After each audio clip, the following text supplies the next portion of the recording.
Baik, Assalamualaikum warahmatullahi wabarakatuh. Waalaikumsalam warahmatullahi wabarakatuh. Kami dari kelompok 13 akan mempresentasikan mengenai sains dan masa depan. Nama anggota kelompok yang pertama ada Irfani Gama Nabila dengan NIM 4047 dan saya sendiri Nabila Fitri dengan NIM 4057 dan Ika Fitriani dengan NIM 4085.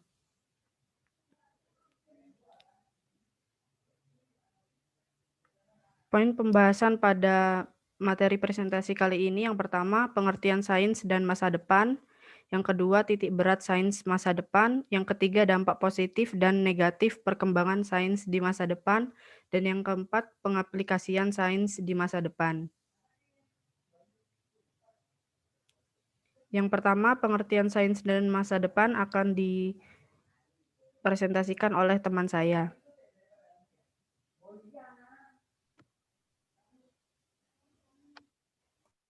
Pengertian sains.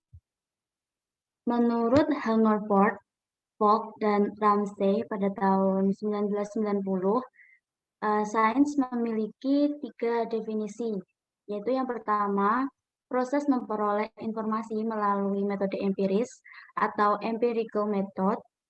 Yang kedua, informasi yang diperoleh melalui penyelidikan yang telah ditata secara logis dan sistematis. Yang ketiga, suatu kombinasi proses berpikir kritis yang menghasilkan informasi yang dapat dipercaya dan valid. Nah, berdasarkan 3 definisi di atas, Hungerford, Fogg, dan Ramsey juga mengatakan bahwa sains mengandung 2 elemen utama, yaitu proses dan produk yang saling mengisi dalam derap kemajuan dan perkembangan sains. Sains yang dianggap sebagai suatu proses itu merupakan rangkaian kegiatan ilmiah atau hasil-hasil observasi terhadap fenomena alam untuk menghasilkan pengetahuan ilmiah atau scientific knowledge yang lazim disebut juga sebagai produk sains. Produk-produk sains ini meliputi fakta, konsep, prinsip, generalisasi teori, dan hukum-hukum serta model yang dapat dinyatakan dalam beberapa acara. Sedangkan menurut Trowbridge dan Baby pada tahun 1990 juga, sains merupakan representasi dari suatu hubungan dinamis yang mencakup 3 faktor utama, yaitu the extent body of science knowledge, the values of science, and the methods and processes of science. Pandangan ini lebih luas daripada pengertian sains yang dikemukakan oleh Hungerford, Fogg, dan Ramsey tadi. Karena Trowbridge dan Baby ini selain memandang sains sebagai satu proses dan metode, serta produk-produk, juga melihat bahwa sains mengandung nilai-nilai atau values. Next.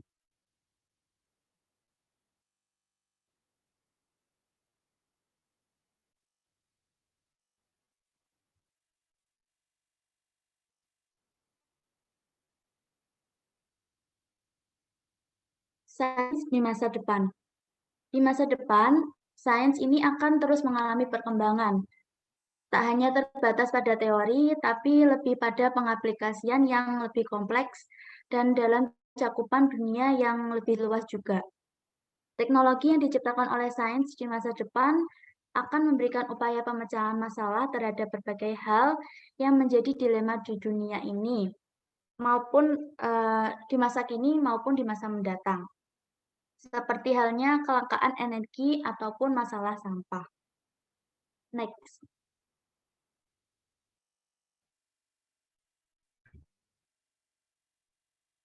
Poin selanjutnya yaitu titik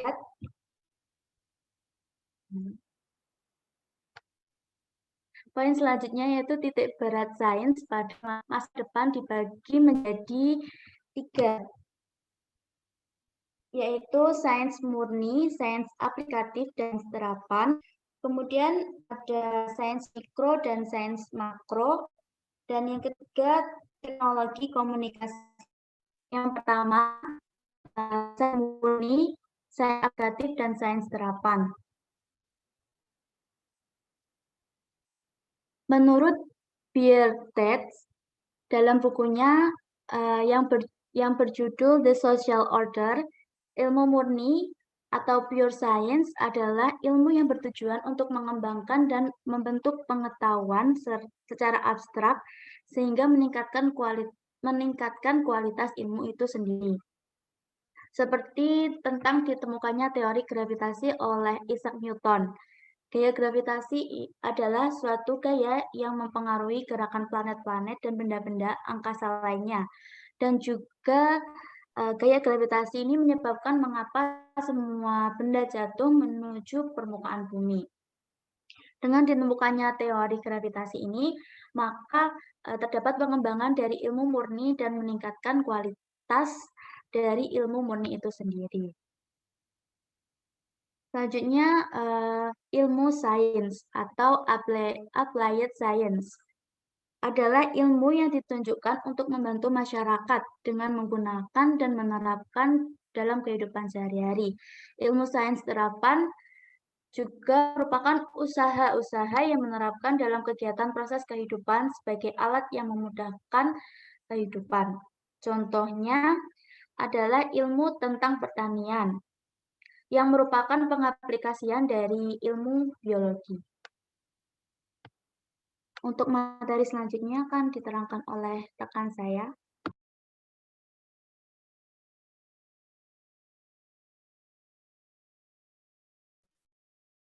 Yang selanjutnya ada sains mikro dan sains makro.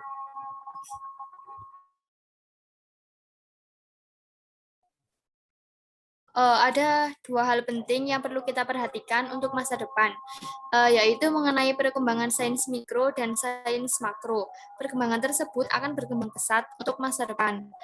Acuan mikro dan makro di masa depan ini tidak terpaku pada pembahasan materi, tetapi juga energi dan informasi. Yang pertama adalah sains mikro. Sains mikro ini akan didominasi oleh ahli fisika dan komputer yang akan meneliti lebih jauh atom dan isi atom, di mana yang semula diyakini sebagai bagian yang paling kecil dari materi dan tidak dapat dibagi lagi. Namun ternyata atom masih mempunyai banyak komponen pula, baik yang saat ini sudah diketahui maupun yang masih akan tersingkap di masa depan. Banyak eksistensi di dalam inti atom yang hanya berupa energi yang mempunyai fungsi tertentu, tapi tidak terdeteksi materinya. Ini pun akan menjadi sebuah tren baru sains di masa depan yang tidak melulu terpaku pada pembahasan mengenai materi, tetapi juga energi dan informasi. Sains mikro ini juga ditandai dengan eksplorasi manusia pada material nano bahkan femto, di mana di masa depan segala sesuatu terutama teknologi akan bergerak ke skala yang lebih kecil. Dengan banyaknya teknologi mikro yang ada sekarang ini seperti mikroskop elektron, jangkauan mikro pun akan semakin luas dan peralatan mikro juga akan semakin berkembang. Kemudian ada sains mikro. Sains makro. Sains makro di masa depan sifatnya lebih aplikatif. Penginderaan jarak jauh atau remote sensing untuk pemeriksaan topografi bumi dengan bantuan satelit lebih membantu ilmuwan dalam melihat alam geografi. Pada ilmuwan akan melanjutkan penelitian di luar bumi dengan objek kajian yang sangat makro. Akan banyak proyek-proyek dari negara maju yang menguak rahasia di alam raya yang sebelumnya pernah dipublikasi, tapi akan lebih terperinci lagi. Next.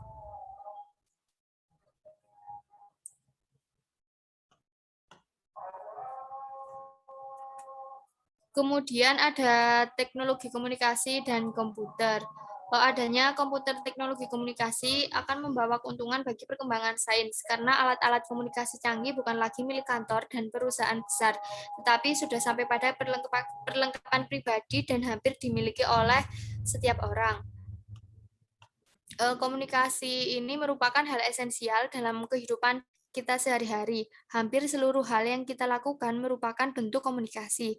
Teknologi komunikasi di masa depan akan menjadi salah satu andalan sains di masa depan. Teknologi komunikasi menjadi lebih praktis dan canggih. Model demi model dari tiap perusahaan telepon genggam keluar sepanjang tahun dengan bentuk yang lebih praktis dan ringkas dengan kapasitas yang semakin bertambah. Telepon genggam ini juga sangat terkenal dalam masyarakat, sehingga hampir semua masyarakat telah memiliki telepon genggam ini. Kemudian di masa depan komputer dan internet ini akan booming, di mana di masa depan semua katalog buku dan sumber lain di perpustakaan akan di-online-kan sehingga dapat diakses dengan mudah di mana saja. Saat ini pun sudah banyak buku-buku elektronik yang ada dalam Google Book. Kemudian untuk situs jejaring pertemanan yang sangat populer seperti Facebook ini juga merupakan pengaruh luar biasa dalam pengembangan sains. Populernya jejaring ini menyebabkan perkembangan ekonomi global juga berubah. Pengetahuan yang disaringkan lewat jejaring sosial semacam ini akan berkembang 10 kali lipat daripada komunikasi lewat email biasa. Di masa depan, jika internet dan komputer benar-benar merupakan teknologi sehari-hari manusia, pengajaran di sekolah dapat merubah metodenya dibanding dengan sistem pengajaran saat ini.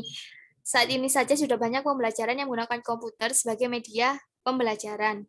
Selanjutnya akan dilanjutkan oleh teman saya. Berikutnya yaitu dampak positif dan negatif perkembangan sains di masa depan.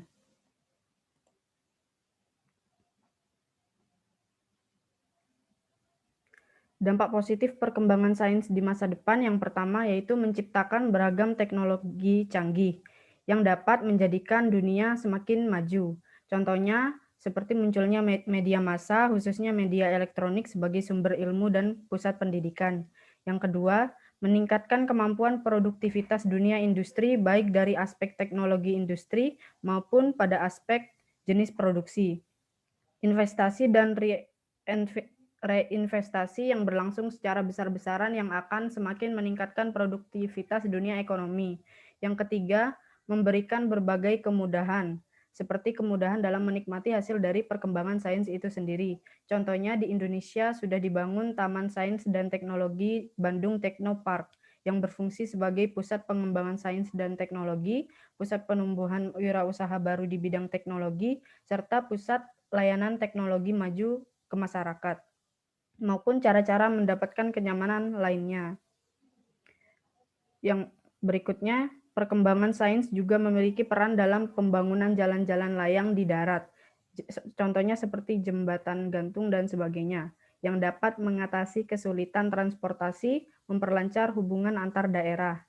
Selanjutnya, menambah pengetahuan dan wawasan, yang akan menciptakan pemikiran yang kritis, selalu menciptakan berbagai ide baru, mampu mengubah segala aspek kehidupan tanpa lebih benderang, cepat, mudah, dan menyenangkan. Selanjutnya yaitu dampak positif terhadap sumber daya alam. Dengan ilmu pengetahuan, kini pertanian telah menggunakan teknologi modern. Contohnya yang ada di Indonesia antara lain penggunaan traktor sebagai alat pembajak sawah yang di zaman dulu belum ada dan masih menggunakan kerbau yang membajak sawah atau lahan mereka. Selanjutnya yaitu dampak negatif perkembangan sains di masa depan. Teknologi modern memang telah banyak ditemukan, akan tetapi banyak pula yang disalahgunakan untuk memusnahkan kehidupan di muka bumi ini. Keberadaan teknologi modern justru kian tidak memanusiakan manusia dan menjauhkan manusia dari hakikat kemanusiaannya. Contohnya pada bom nuklir yang meluluh lantahkan Nagasaki dan Hiroshima, Perang Dunia I dan II, global warming, krisis energi, perubahan cuaca yang ekstrim dan tidak menentu, kerusakan ekologi, dan lain-lain. Yang kedua yaitu penggunaan informasi tertentu dan situs tertentu yang terdapat di internet yang bisa disalahgunakan pihak tertentu untuk tujuan tertentu. Yang ketiga yaitu hilangnya budaya tradisional. Semakin berkembangnya sains modern di masa depan membuat budaya tradisional yang ada semakin hilang. Selanjutnya menumbuhkan kecenderungan sikap antisosial yang membuat manusia semakin saling bersikap acuh, tidak membutuhkan satu sama lain, antisosial karena adanya perkembangan sains di masa depan yang semakin canggih dan maju. Selanjutnya, sikap konsumtif sebagai akibat kompetisi yang ketat pada era globalisasi akan juga melahirkan generasi yang secara moral mengalami kemerosotan, seperti konsumtif, boros, dan memiliki jalan pintas yang bermental instan. Yang terakhir, dampak negatif yang ditimbulkan oleh pembangunan adalah dampak pada iklim, kebisingan, kualitas udara, hidrologi, tanah, ekosistem perairan, flora dan fauna, sosial ekonomi, sosial budaya, dan dampak pada kesehatan. Selanjutnya akan dipresentasikan oleh teman saya. Selanjutnya yaitu ada pengaplikasian sains di masa depan. Next.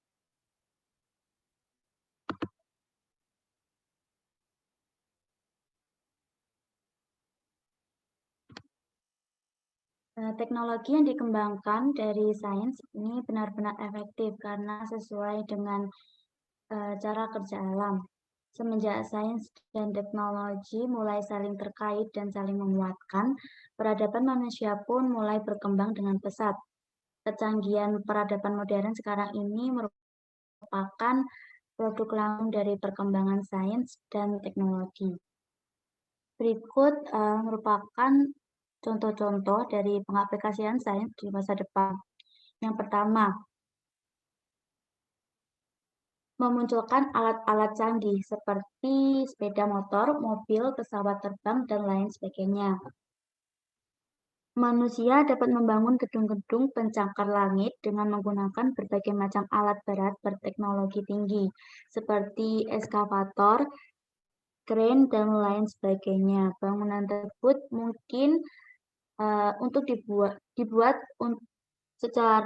dengan cara dirancang dengan cermat menggunakan program dan simulasi komputer. Masalah penyediaan pangan dapat diselesaikan dengan menerapkan konsep dan prinsip ilmu genetika, biologi, fisiologi tumbuhan, dan lain sebagainya menjadi teknologi yang pertanian. Next.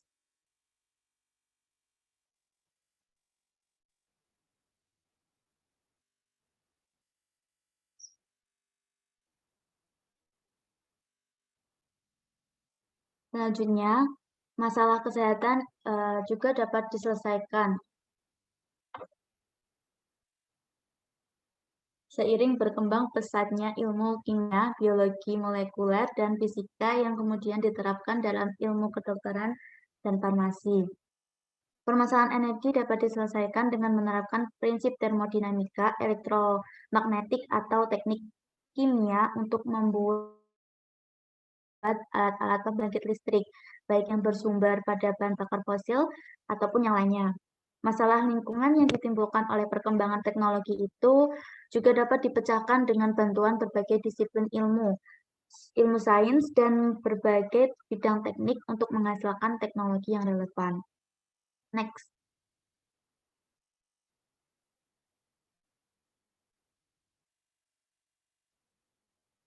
Poin terakhir yaitu ada prediksi teknologi yang muncul di masa depan.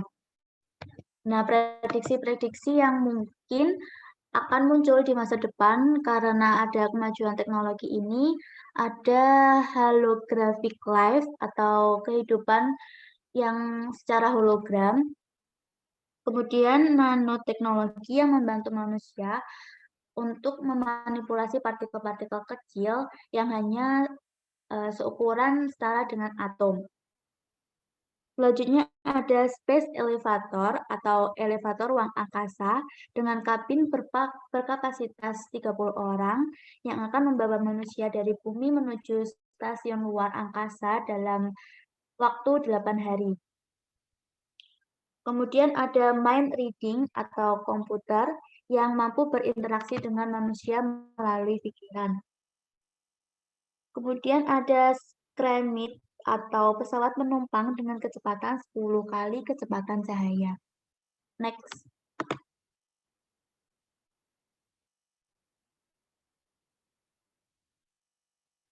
Dan ada Aurora Excalibur atau pesawat tak berawak yang beroperasi dengan lepas landas dan mendarat secara vertikal.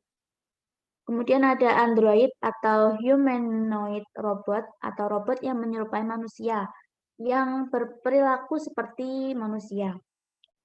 Dan yang selanjutnya ada food in a pill atau makanan dalam bentuk pil.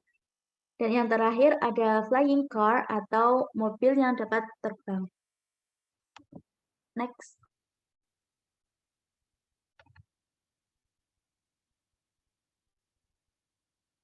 Itu tadi materi yang bisa kami sampaikan. Jika ada pertanyaan bisa ditulis di kolom chat atau ditanyakan secara langsung.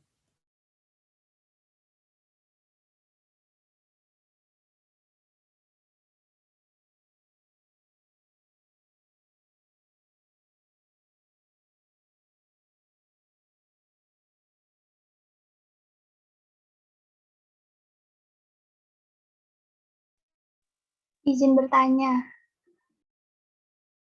Iya, silahkan. Tadi kan kita sudah mempelajari tentang dampak negatif dan positifnya dari perkembangan teknologi ya. Terus menurut kalian, apakah lebih baik kemoderanan ini cukup sampai di sini saja atau tidak? Padahal kan, kalau misal diteruskan kan pasti dampak negatifnya itu akan terus berlanjut. Jika dampak negatifnya itu semakin berlanjut kan buat kehidupannya kita kayak miris gitu nggak sih? Jadi menurut kalian kemodernan ini apakah mending cukup sampai di sini atau mending diteruskan? Terima kasih. Kasih alasannya juga.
Saya izin menjawab pertanyaan dari Pratiwi Triyanti. Pertanyaannya yaitu, apakah ilmu sains dapat dibedakan menjadi beberapa macam? Jika ada, mohon sebutkan. Ya, ilmu sains itu dibedakan menjadi 4. Tepatnya ilmu sains murni dibedakan menjadi 4, yaitu ada biologi, kimia, fisika, dan ilmu bumi. Nah, untuk biologi itu apa saja isinya? Ada anatomi, biofisika, genetika, ekologi, fisiologi, taksonomi, virologi, zoologi, dan lain-lain. Dan untuk kimia itu ada kimia analitik, elektrokimia, kimia organik, kimia anorganik, ilmu material, dan lain-lain. Untuk fisika ada astronomi, fisika nuklir, kinetika, dinamika, fisika material, optik, mekanika kuantum, termodinamika. Dan yang terakhir ada ilmu bumi, itu terdiri dari ilmu lingkungan, geodesi, geologi, hidrologi, meteorologi, paleontologi, dan oceanografi. Bagaimana Mbak Pratiwi, apakah ada sanggahan atau dapat diterima jawaban dari kelompok kami?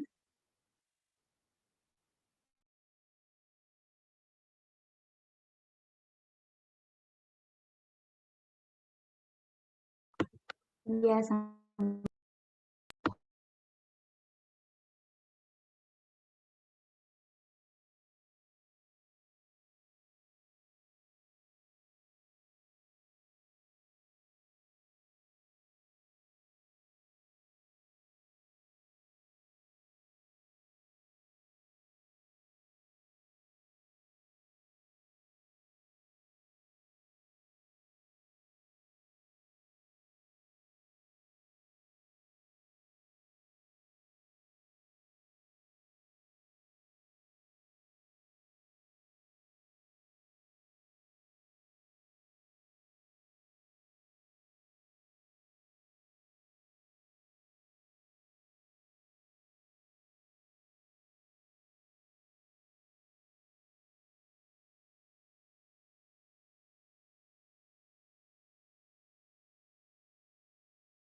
Baik, saya akan menjawab pertanyaan dari Nurul Hidayah.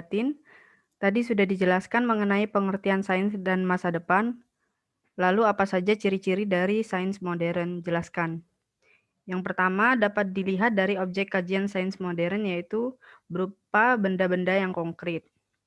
Benda-benda konkret adalah benda-benda yang bisa dieksperimenkan lewat laboratorium, dapat berupa benda padat, cair, atau gas. Jika benda-benda tersebut tidak dapat ditangkap oleh indera, maka menggunakan alat bantu. Contohnya, pengamatan terhadap virus dapat dilakukan dengan mikroskop elektron dan bakteri dengan bantuan mikroskop cahaya. Yang kedua, sains modern juga mengembangkan pengalaman-pengalaman secara empiris. Hal itu berarti pemecahan masalah dilakukan berdasarkan pengamatan-pengamatan yang dapat dirasakan oleh semua orang. Yang ketiga, sains modern juga menggunakan langkah-langkah yang sistematis.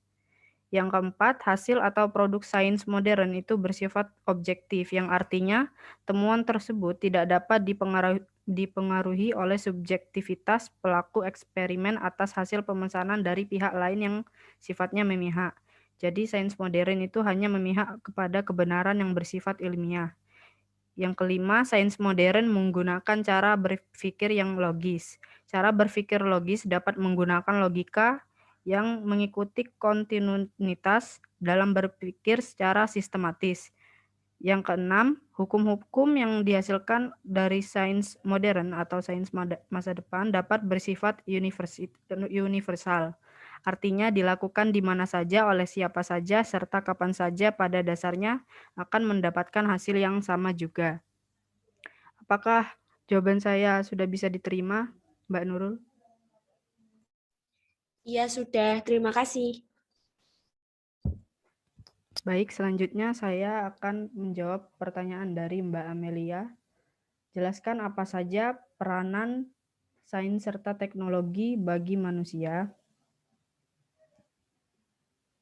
Yang pertama, pada bidang telekomunikasi, yaitu berkembangnya alat komunikasi seperti televisi, radio, telepon, dan lain sebagainya. Yang kedua, pada bidang pertahanan dan keamanan, dengan adanya alat persenjataan yang canggih yang dapat mempertahankan keamanan wilayah dengan baik. Yang ketiga, pada bidang kedokteran dan kesehatan, dengan adanya alat-alat operasi yang mutakhir, obat-obatan, penggunaan benda radioaktif untuk pengobatan dan mendiagnosis penyakit, dan juga upaya cangkok mata, cangkok hati, serta cangkok ginjal. Dan pada bidang pertanian, alat pertanian yang maju seperti traktor, alat pemotong dan penanaman, alat pengolah hasil pertanian, dan alat penyemprot hama. Apakah jawaban saya bisa diterima? Sudah, terima kasih.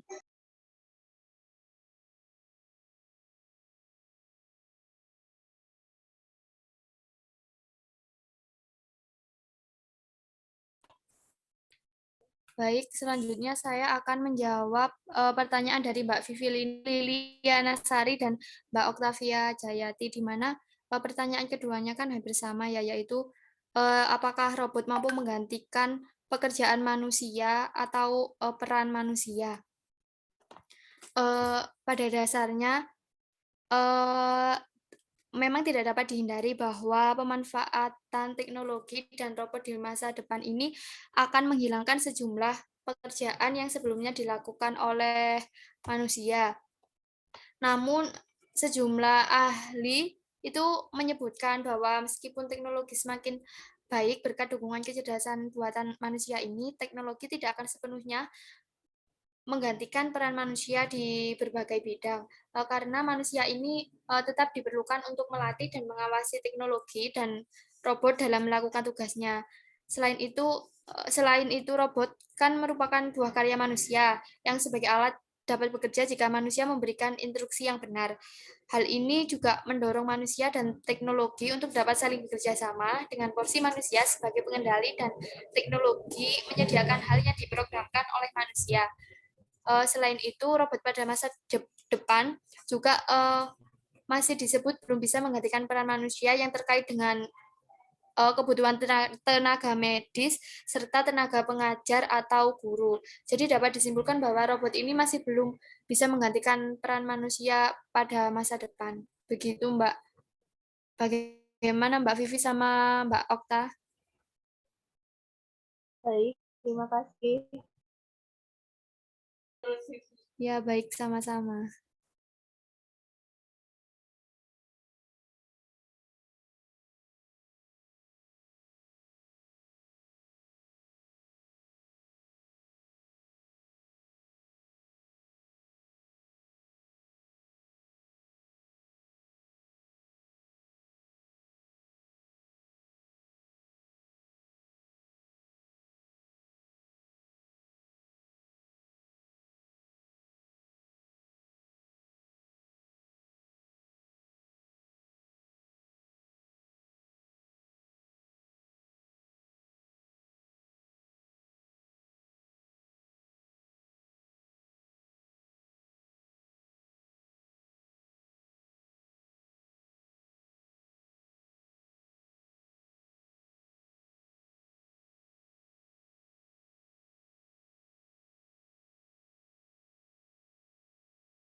Sudah selesai?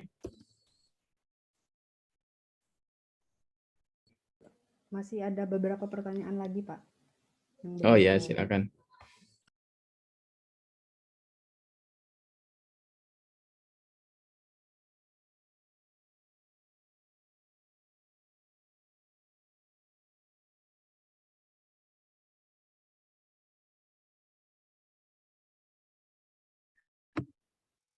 Saya akan mencoba menjawab pertanyaan dari Mbak Margareta Octavia Salsabila Putri.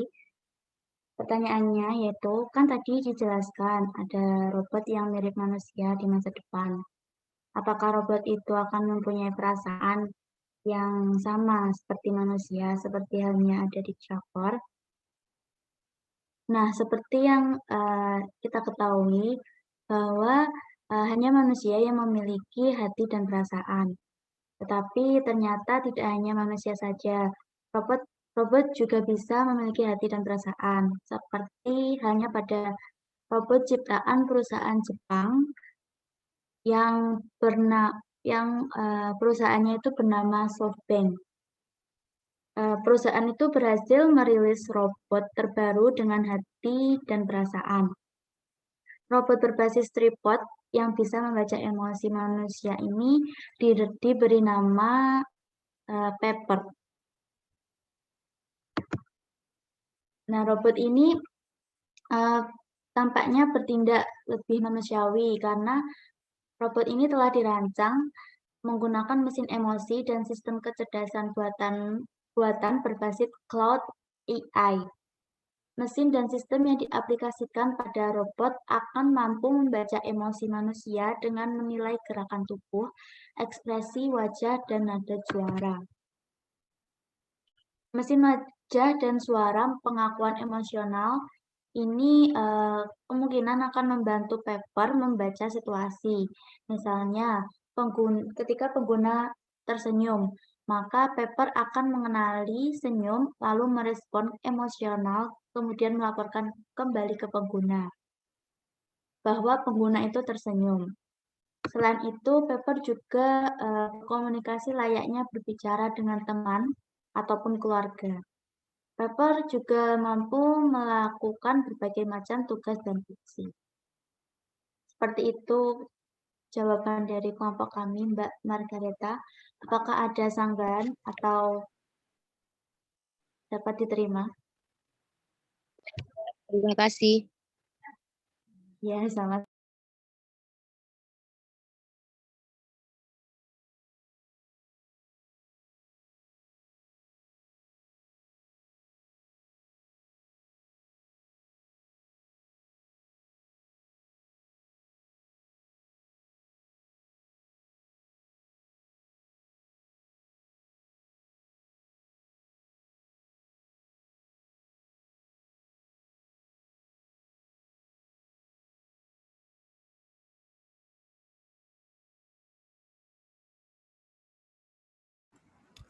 Baik, saya akan menjawab pertanyaan dari Vanis. Menurut kelompok kami, kemodernan sains yang ada sekarang itu tetap harus dikembangkan walaupun dampak negatifnya juga banyak karena yang namanya ilmu pengetahuan atau sains itu pasti selalu berkembang setiap tahunnya. Fakta-fakta baru yang selalu muncul mencoba menyanggah dan menggoyahkan teori yang telah ada.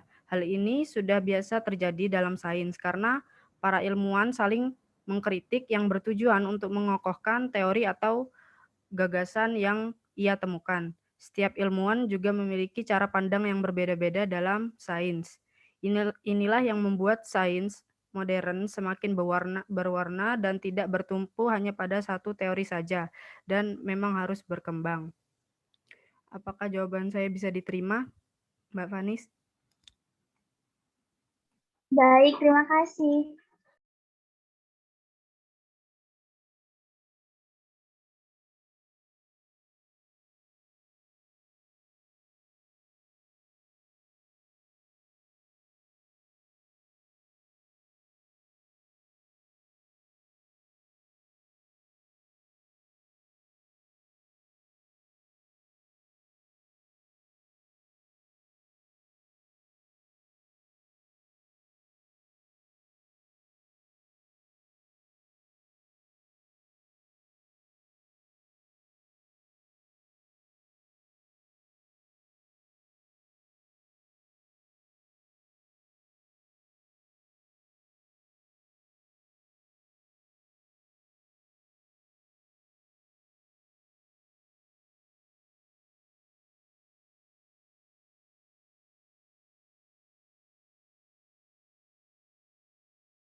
Sudah selesai?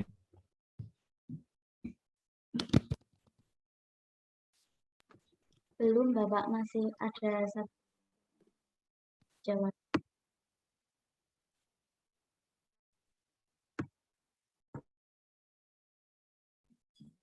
Masih kurang satu ya? Nggih. Oh ya, silakan.